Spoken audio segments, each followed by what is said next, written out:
মহিমনগর একটি ছোট্ট গ্রাম।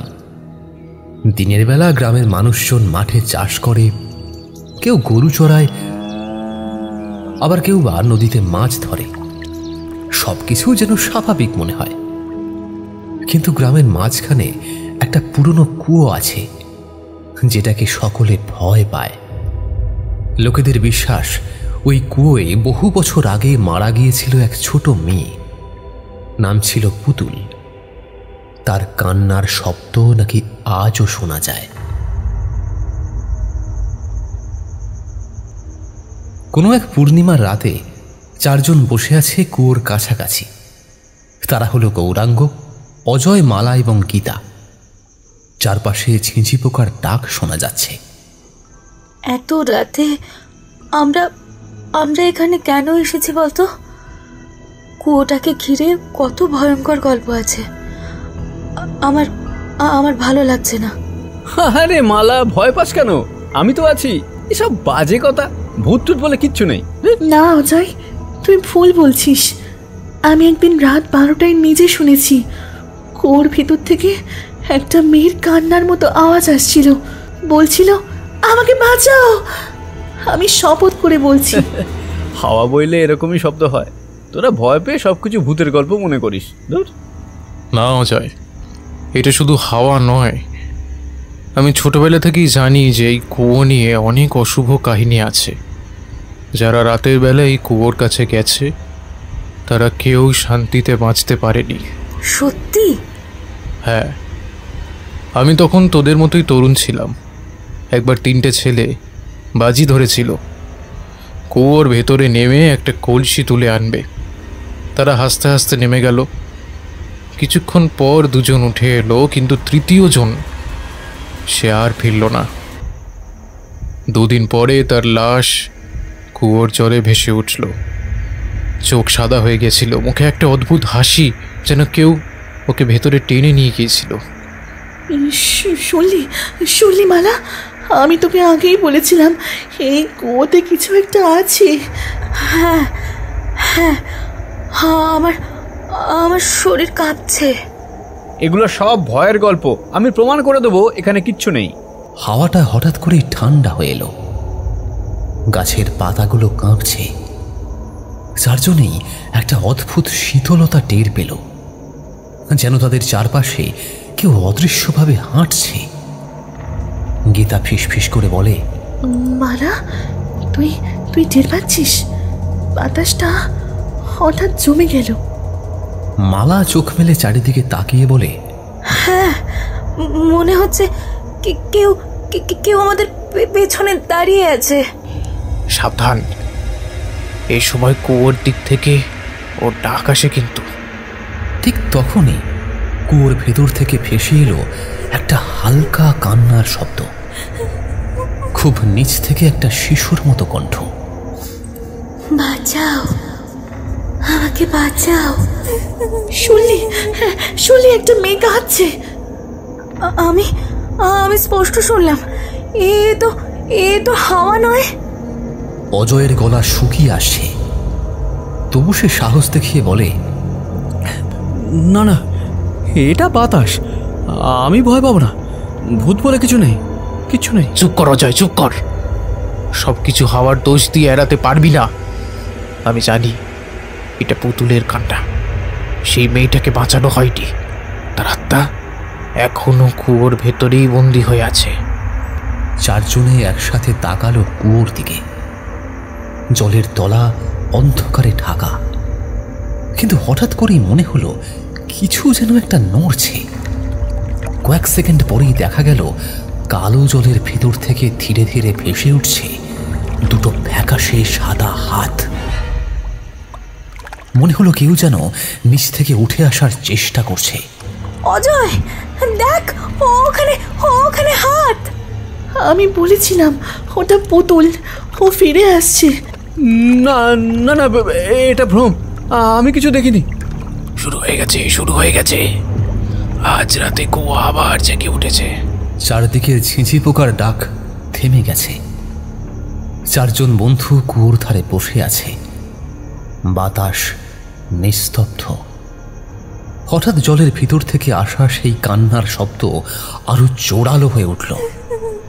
মনে হলো কেউ যেন বারবার ডাকছে, আমাকে বাঁচাও, আমাকে বাঁচাও। কেউ জানে না আজ রাতটা ওদের জন্য কেমন হতে চলেছে। গৌরাঙ্গ, আমরা আমরা এখনই চলে যাই, চল। আমার আমার বুক ধকধক করছে।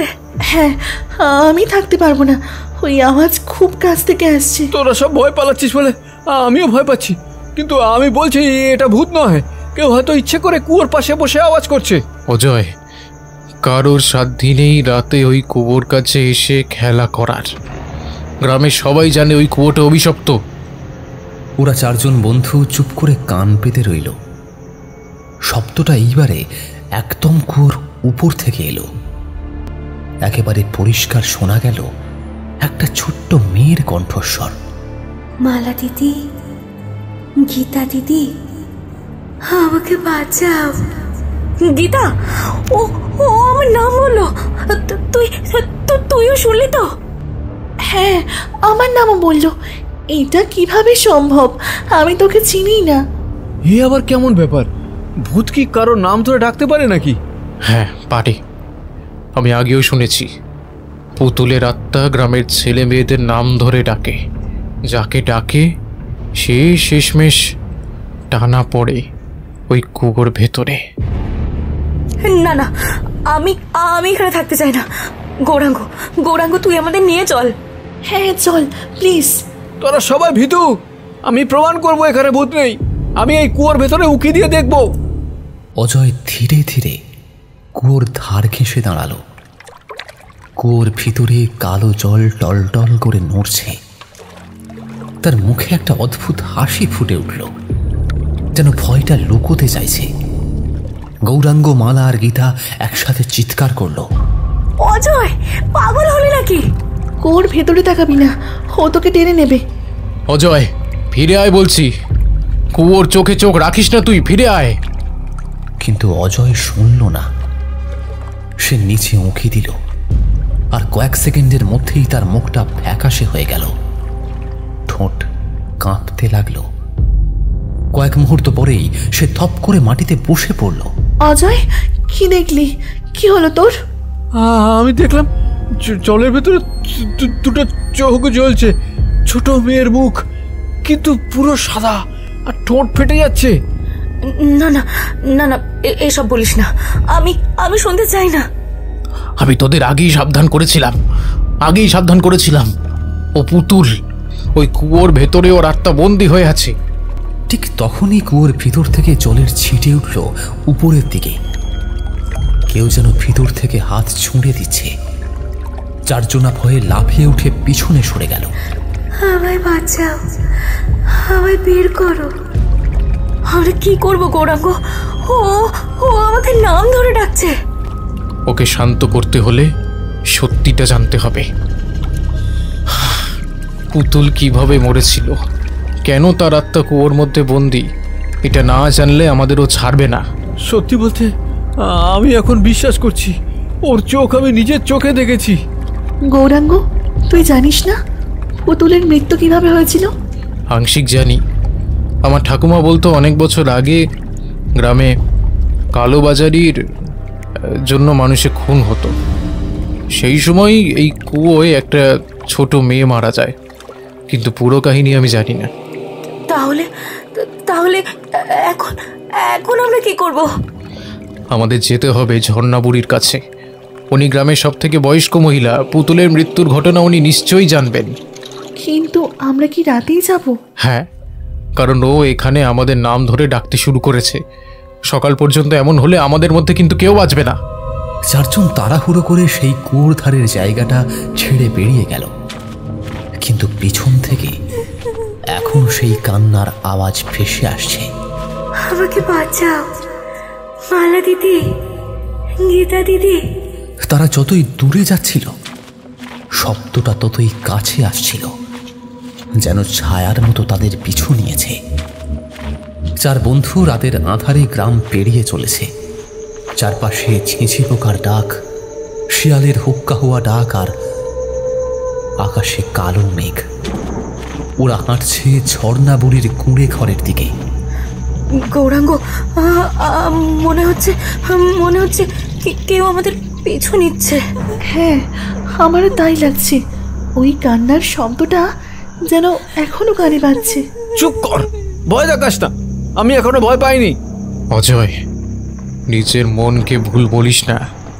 আমরা সবাই ভয় পাচ্ছি, কিন্তু ভয় পেলে তো চলবে না। আজ রাতে সত্যিটা জানতেই হবে আমাদের।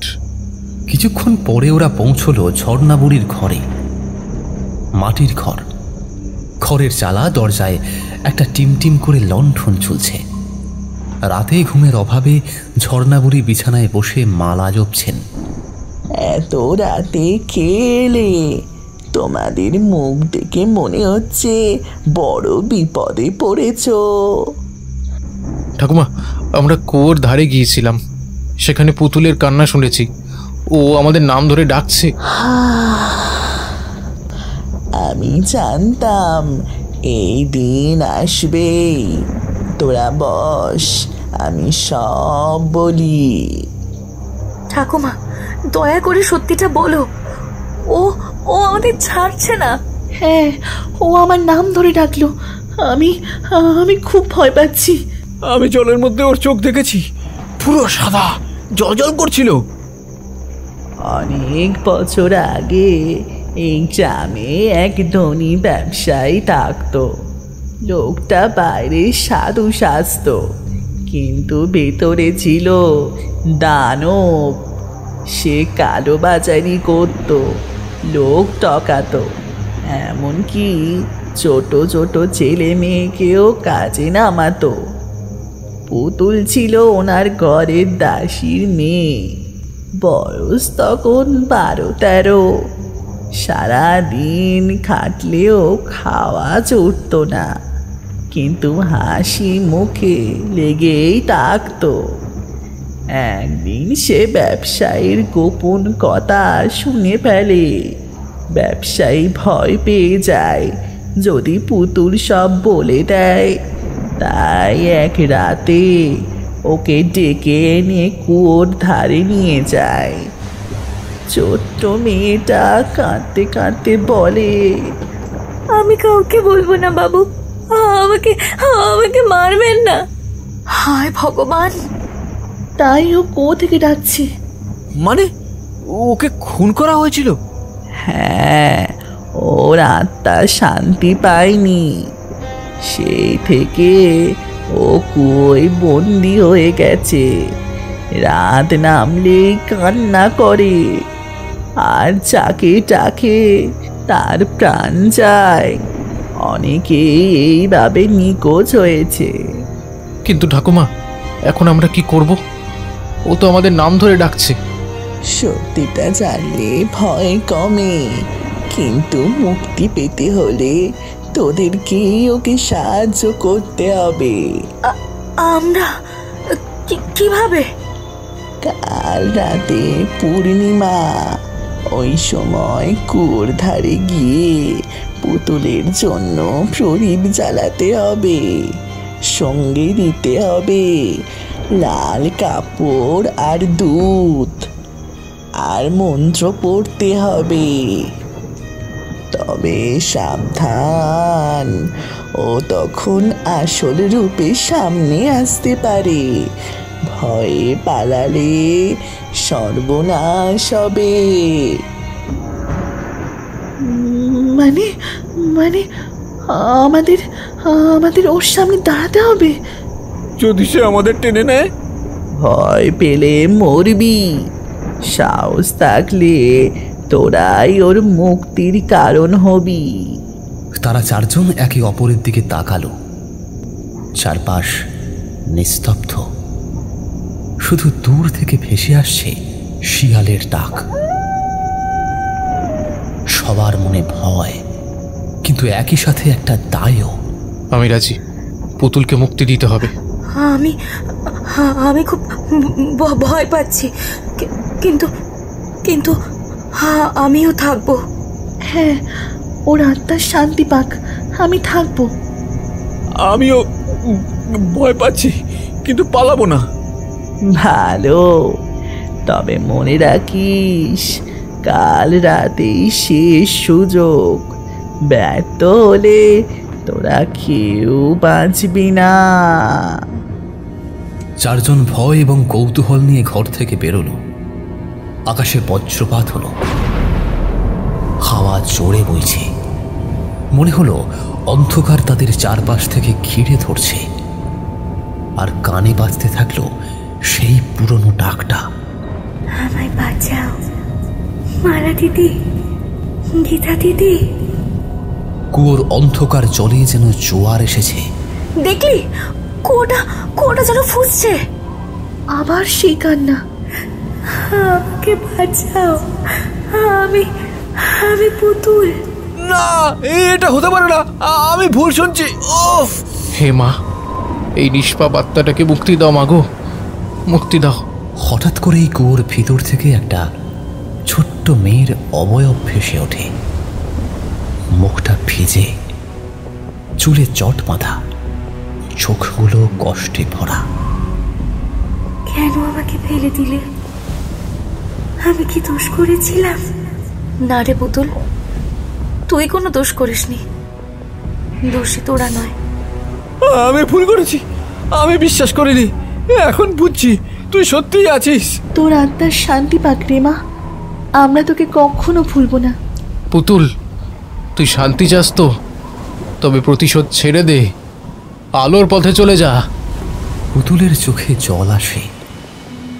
ধীরে ধীরে তার অবয়ব আলোর কুয়াশায় মিলিয়ে যায়। কুয়োর জল আবার শান্ত হয়ে যায়, বাতাসও থেমে যায়। ধন্যবাদ, এবার আমি মুক্তি পেলাম। সবাই হাঁপ ছেড়ে বাঁচে, কিন্তু পরিবেশটা এখনো ভারী। গোটা গ্রাম এবার একটা দীর্ঘশ্বাস ফেলে। হ্যাঁ রে গৌরাঙ্গ, শেষ হলো তো? ও কি সত্যিই শান্তি পেল? হ্যাঁ মালা, কিন্তু মনে রাখিস, এই কুয়ো আর কখনো অবহেলা করা যাবে না। এটাকে পবিত্র মানতে হবে। আমি শপথ করছি আর কোনোদিনও এসব নিয়ে ঠাট্টা করবো না, কোনোদিনও না, কোনোদিনও না। ও যে কষ্টে কত বছর ধরে বন্দী ছিল, ভাবলেই গাটা শিউরে ওঠে। সেই রাতের পর থেকে মহিমনগরের কুয়োকে আর কেউ অবহেলা করে না। গ্রামের লোকেরা প্রতি বছর সেখানে প্রদীপ জ্বালায়, ফুল দেয়। পুতুলের আত্মা মুক্তি পেলেও সেই ভৌতিক রাতের স্মৃতি চিরকাল রয়ে গেল গৌরাঙ্গ, অজয়, মালা আর গীতার মনে। আর এভাবেই কত ছোট ছোট প্রাণ বিসর্জন হচ্ছে অন্ধকারের কাজকর্মের প্যারাজালে, যা বহু মানুষের নজরের আড়ালে ঘটে চলেছে এবং যেটা ঘটছে অনবরত প্রত্যেক দিন।